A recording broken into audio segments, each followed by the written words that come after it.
Break ನಂತರ ಸುದ್ದಿಗೆ ಮತ್ತೆ ಸ್ವಾಗತ. ಗೃಹಲಕ್ಷ್ಮಿ ಹಣ ಹಾಕೋದ್ರಲ್ಲಿ ವಿಳಂಬ ಆಗ್ತಾ ಇದೆ ಅನ್ನುವಂಥ ಆರೋಪ ಇದ್ದಿದೆ.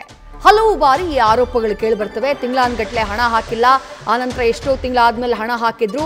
ಈ ಆರೋಪಗಳು ಆಗಾಗ್ಗೆ ಕೇಳಿ ಬರ್ತಾ ಇದೆ ಗ್ಯಾರಂಟಿ ಯೋಜನೆಗಳು ಜಾರಿ ಬಂದ ಮೇಲೆ. ಆದ್ರೆ ಈಗ ಅನ್ನಭಾಗ್ಯದ ಪಡಿತರ ವಿತರಣೆಯಲ್ಲೂ ಕೂಡ ವಿಳಂಬ ಆಗ್ತಾ ಇದೆ ಅಂತ ಹೇಳಿ ವಿತರಕರು ಆಕ್ರೋಶವನ್ನ ವ್ಯಕ್ತಪಡಿಸಿದ್ದಾರೆ. ಬೆಳಗಾವಿಯಲ್ಲಿ ಸರ್ಕಾರದ ವಿರುದ್ಧ ಪಡಿತರ ವಿತರಕರು ಆಕ್ರೋಶವನ್ನ ಹೊರಹಾಕಿದ್ದಾರೆ. ಜೂನ್ ತಿಂಗಳು ಆರಂಭ ಆಗಿ 18 ದಿನ ಕಳೆದು ಇನ್ನೂ ಕೂಡ ಪಡಿತರ ಬಂದಿಲ್ಲ. ಜೂನ್ ತಿಂಗಳ ಪಡಿತರ ಇದೇ ತಿಂಗಳಲ್ಲಿ ವಿತರಣೆ ಮಾಡಬೇಕು. ಪಡಿತರ ಅಂಗಡಿಗೆ ಪೂರೈಕೆಯಾದ್ರೂ ವಿತರಣೆ ಕಷ್ಟ ಅಂತ ಹೇಳಿ ವಿತರಕರು ಹೇಳ್ತಿದ್ದಾರೆ. ನ್ಯಾಯಬೆಲೆ ಅಂಗಡಿ ಮಾಲೀಕರಿಗೆ 4 ತಿಂಗಳ ಕಮಿಷನ್ ಕೂಡ ಬಾಕಿ ಇದೆ.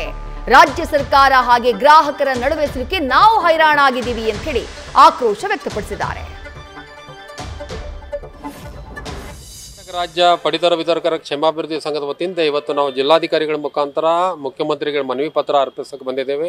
ಭಾಳ ಮುಖ್ಯವಾದ ಕಾರಣ ಏನಪ್ಪ ಅಂತಂದ್ರೆ ಈ ತಿಂಗಳ ಅಂತ್ಯ ಆಗಕ್ಕೆ ಬಂತು, ಆದರೂ ಕೂಡ ಇವತ್ತು ಎತ್ತುವಳಿ ಮಾಡಿಲ್ಲ, ಧಾನ್ಯವನ್ನು ಎತ್ತುವಳಿ ಮಾಡಿಲ್ಲ. ಪಡಿತರ ವಿತರಣೆಯನ್ನು ನಾವು ಇನ್ನೂ 17ನೇ ತಾರೀಕು ಇನ್ನೂ ಜನರಿಗೆ ಕೊಡ್ತಾ ಇಲ್ಲ, ನಮ್ಮ ಫಲಾನುಭವಿಗೆ ಕೊಡ್ತಾ ಇಲ್ಲ, ಗ್ರಾಹಕರಿಗೆ ಕೊಡ್ತಾ ಇಲ್ಲ. 17ನೇ ತಾರೀಕು ಈ ತಿಂಗಳು ಮುಕ್ತಾಯ ಹಂತಕ್ಕೆ ಬಂದೈತಿ. ಇದು ಪ್ರಥಮ ಬಾರಿಗೆ ಎಷ್ಟೊಂದು ತೊಂದರೆ ಆಗಿದ್ದು ಮತ್ತು ಭಾಳ ಲೇಟ್ ಆಗಿರ್ತಕ್ಕಂಥದ್ದು. ಅದರಿಂದ ಸರ್ಕಾರಕ್ಕೆ ನಾವು ಮನವಿ ಮಾಡತ್ತೇವೆ, ಆದಷ್ಟು ಬೇಗ ನೀವು ಈ ಎತ್ತುವಳಿ ಮಾಡಿಸಿ ನಮ್ಮ ಅಂಗಡಿಗಳಿಗೆ ನೀವು ಪಡಿತರ ವಿತರಣೆಯನ್ನು ಮಾಡಿದರೆ ನಾವು ಜನರಿಗೆ ಪಡಿತರ ಫಲಾನುಭವಿಗಳಿಗೆ ಅಥವಾ ಗ್ರಾಹಕರಿಗೆ ಕೊಡ್ತಕ್ಕಂಥ ವ್ಯವಸ್ಥೆ ಆಕೈತಿ.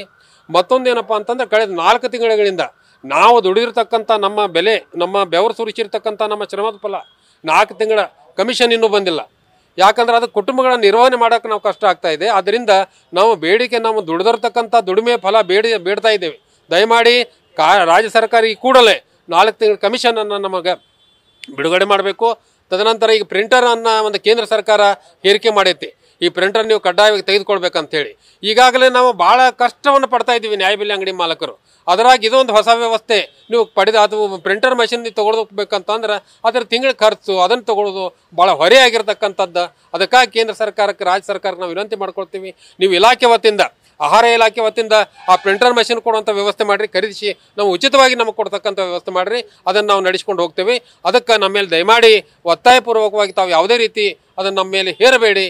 ಮತ್ತು ಈ ತಿಂಗಳು 17ನೇ ತಾರೀಕು ಐತಿ, ದಯಮಾಡಿ ನಾಳೆ 18ನೇ ತಾರೀಕು ಈ ತಿಂಗಳು ಮುಗಿಯಾಕೆ 10 ದಿವಸ ಉಳಿದೈತಿ. ದಯಮಾಡಿ ಈ ಪಡಿತರ ವಿತರಣೆಯನ್ನು ನಾಳಿಂದ ನಾವು ಪ್ರಾರಂಭ ಮಾಡುವಂಥ ವ್ಯವಸ್ಥೆಯನ್ನು, ಈ ಪ್ರಶಸ್ತವಾದಂಥ ವಾತಾವರಣ ತಾವು ನಿರ್ಮಾಣ ಮಾಡಬೇಕು. ಅದರಿಂದ ಸರ್ಕಾರ ಗಂಭೀರವಾಗಿ ಇದನ್ನು ಪರಿಗಣಿಸಬೇಕು. ಯಾಕಂದ್ರೆ ನ್ಯಾಯಬೆಲೆ ಅಂಗಡಿ ಮಾಲೀಕರ ಭಾಳ ಕಷ್ಟದಾಗಿದ್ದಾರೆ. ಈಗ ಹೊಲದಲ್ಲಿ ದುಡಿತಕ್ಕಂಥ, ಈಗಾಗಲೇ ಮಳೆಗಾಲ ಆರಂಭ ಆಗೈತಿ, ರೈತರು ಕೂಲಿ ಕಾರ್ಮಿಕರು ಬಂದು ಅಂಗಡಿ ಮುಂದೆ ಗಲಾಟೆ ಮಾಡ್ತಾ ಇದ್ದಾರೆ. 17ನೇ ತಾರೀಕು ಆತ ನಮ್ಗೆ ಯಾಕೆ ನೀವು ಪಡಿತರ ಕೊಡ್ತಾ ಇಲ್ಲ, ರೇಷನ್ ಯಾಕೆ ಕೊಡ್ತಾ ಇಲ್ಲ ಅಂತ ಅಂಗಡಿ ಮಾಲೀಕರ ಮುಂದೆ ಬಂದು ಗಲಾಟೆ ಮಾಡ್ತಾ ಇದ್ದಾರೆ, ಬೈತಾ ಇದ್ದಾರೆ, ಹೊಡೆಯೋಕ್ಕೂ ಹೋಗ್ತಕ್ಕಂಥ ಅನೇಕ ಘಟನಾವಳಿಗಳು ನಡೀತಾ ಇದ್ದಾವೆ. ಅದಕ್ಕೆ ನಾವು ಬಲಿಯಾಗಬಾರ್ದು. ಅದಕ್ಕೆ ಸರ್ಕಾರಕ್ಕೆ ವಿನಂತಿ ಮಾಡ್ಕೊಳ್ತೇವೆ, ಈ ಸರ್ಕಾರ ದಯಮಾಡಿ ಈ ಪಡಿತರ ವಿತರಣೆಯನ್ನು ನಾಳಿಂದ ಪ್ರಾರಂಭ ಮಾಡೋಕೆ ನಮಗೆ ಅನುಕೂಲ ಮಾಡಿಸಿಕೊಡ್ಬೇಕಂತೇಳಿ.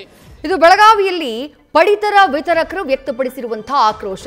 ಜೂನ್ ತಿಂಗಳ ಆರಂಭ ಆಗಿ 18 ದಿನ ಕಳೆದು ಹೋಯಿತು, ಇನ್ನೂ ಕೂಡ ಪಡಿತರ ಬಂದಿಲ್ಲ.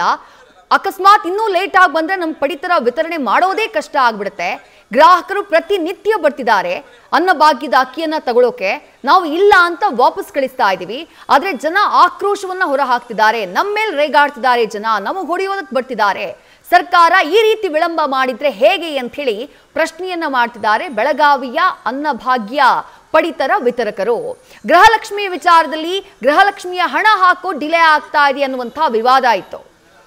ಈಗ ಅನ್ನಭಾಗ್ಯದ ಪಡಿತರ ಅಕ್ಕಿಯ ವಿತರಣೆಯಲ್ಲೂ ಕೂಡ ಸರ್ಕಾರ ವಿಳಂಬ ಮಾಡ್ತಾ ಇರೋದು ಪಡಿತರ ವಿತರಕರ ಆಕ್ರೋಶಕ್ಕೆ ಕಾರಣ ಆಗಿದೆ. ನ್ಯೂಸ್ ಫಸ್ಟ್, ನಿರ್ಭೀತಿಯಿಂದ ನಿಮ್ಮ ಪರವಾಗಿ.